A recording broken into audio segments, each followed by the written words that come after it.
नमस्कार, आप देख रहे हैं भारत विद लाइव। मैं हूं आपके साथ निशा मिश्रा। देश देशांतर में आप सभी का स्वागत करती हूं, लेकिन इससे पहले एक नजर डाल लेते हैं आज की हेडलाइंस पर। कोरोना ने पकड़ी रफ्तार, 22,000 से अधिक मामले सामने आए। वैष्णो देवी मंदिर में मची भगदड़ में 12 श्रद्धालुओं की मौत। मृतकों के परिजनों को 12-12 लाख रुपए का मिलेगा मुआवजा। राज्यपाल ने बनाई जांच कमेटी। पीएम ने 10 करोड़ किसानों के खातों में हस्तांतरित की सम्मान निधि की राशि। तमिलनाडु की पटाखा फैक्ट्री में धमाका, 4 श्रमिकों की हुई मौत। कोरोना की रोकथाम के लिए केंद्र ने राज्य सरकारों को लिखा पत्र। भीषण आग में खाक हुआ रंग कारखाना। आइए देख लेते हैं खबरें विस्तार रूप से।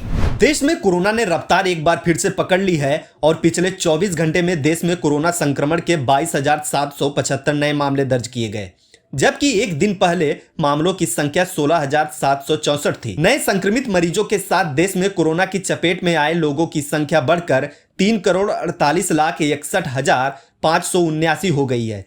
इस दौरान कोरोना से 4,006 मरीजों की मौत हुई।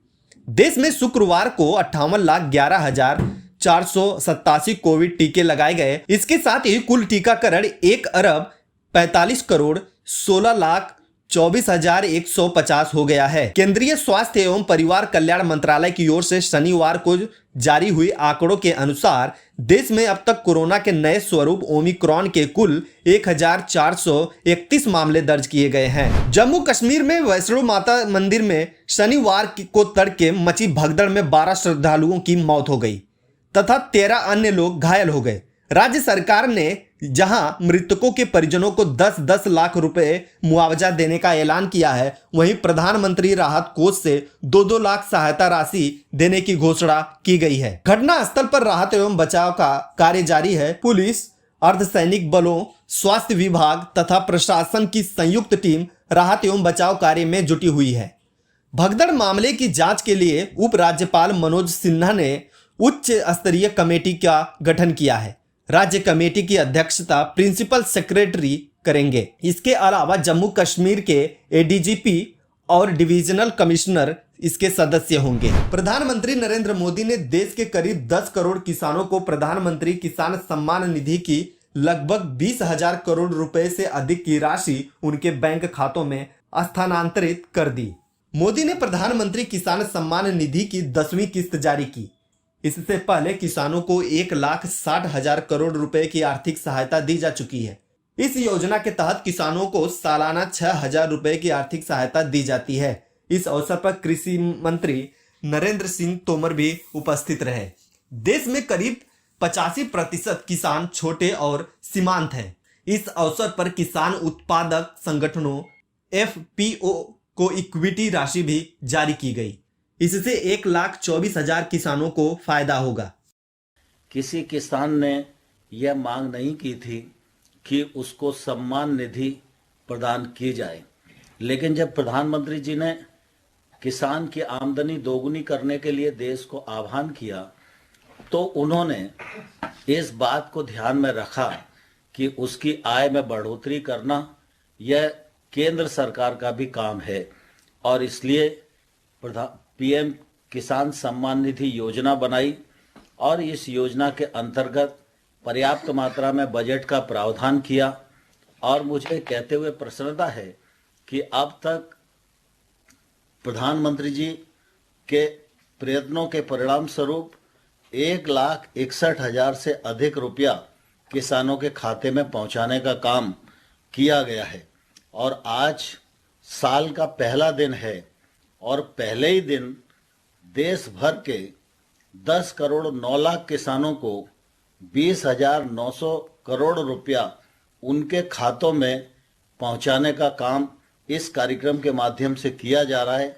मैं समझता हूं करोड़ों करोड़ किसानों के लिए यह शुभ दिन है, और जब पहला दिन शुभ है तो पूरा वर्ष भी शुभ होगा, और निश्चित रूप से किसान देश के नवनिर्माण में, आत्मनिर्भर भारत में अपना योगदान फलीभूत कर सकेंगे। तमिलनाडु के शिवकाशी के नजदीक मेदुपट्टी में एक निजी पटाखा फैक्ट्री में शनिवार को हुए अचानक धमाके में 4 श्रमिकों की मौत हो गई तथा अन्य 2 गंभीर रूप से घायल हो गए। धमाके के बाद पटाखा फैक्ट्री में आग लग गई, जिसके बाद एक के बाद एक कई धमाके हुए। इस हादसे की वजह से कम 7 गोदाम जलकर खाक हो गए। इन गोदामों में काफी मात्रा में पटाखों और अत्यधिक ज्वलनशील रसायनों का भंडार था। प्रारंभिक जांच में पता चला है कि विस्फोट रासायनिक पदार्थों में घर्षण के कारण हुआ। घटना की जानकारी मिलते ही दमकल की गाड़ियां मौके पर पहुंची और आग बुझाने के काम में जुट गईं। घायलों को उपचार के लिए शिवकाशी सरकारी अस्पताल के सेंटर ऑफ एक्सीलेंस में भर्ती कराया गया है। केंद्रीय स्वास्थ्य सचिव राजेश भूषण ने शनिवार को सभी राज्यों एवं केंद्र शासित प्रदेशों के मुख्य सचिवों को कोरोना के मामलों में बढ़ोतरी से निपटने के उपायों के बारे में पत्र लिखा है। वैसे भी कोरोना संक्रमण के मामलों को बढ़ने से रोकने के लिए केंद्र सरकार लगातार राज्यों को एडवाइजरी जारी कर रही है। केंद्रीय स्वास्थ्य सचिव ने राज्यों को अस्थायी अस्पताल स्थापित करने की प्रक्रिया शुरू करने और होम आइसोलेशन में मरीजों की निगरानी के लिए विशेष टीमों का गठन करने की सलाह दी है। केंद्र सरकार ने राज्यों एवं केंद्र शासित प्रदेशों को रैपिड टेस्ट बढ़ाने के भी निर्देश दिए हैं। यही नहीं, जिला स्तर पर आवश्यक दवाओं और ऑक्सीजन का पर्याप्त भंडार भी सुनिश्चित करने को भी कहा है। उत्तर 24 परगना जिले के कैखाली स्थित एक रंग कारखाने में नए साल के पहले दिन ही भीषण आग लग गई। इस घटना में कारखाना लगभग पूरी तरह खाक हो गया। आग की लपटों ने समीप स्थित एक और कारखाने को अपनी चपेट में ले लिया। देखते ही देखते पूरे इलाके में धुआं छा गया और स्थानीय लोगों में अफरा तफरी मच गई। आग पर काबू पाने के लिए मौके पर दमकल की 15 गाड़ियां पहुंची थीं। सूचना मिलते ही एनडीआरएफ के जवान भी मौके पर पहुंचे। यह बस्ती वाला इलाका है, अतः यहां कारखाना स्थित होने पर कई सवाल उठ रहे हैं। भीड़ भाड़ वाले इस इलाके में पहुंचने में दमकल कर्मियों को भी कड़ी मशक्कत करनी पड़ी। आज के लिए बस इतना ही। कल आपसे फिर मुलाकात होगी देश देशांतर में देश दुनिया की तमाम खबरों के साथ। तब तक देखते रहिए भारत मित्र लाइव। नमस्कार। अगर आपको हमारा ये वीडियो अच्छा लगा तो इसे लाइक करें, शेयर करें और हाँ, सब्सक्राइब करना ना भूलें।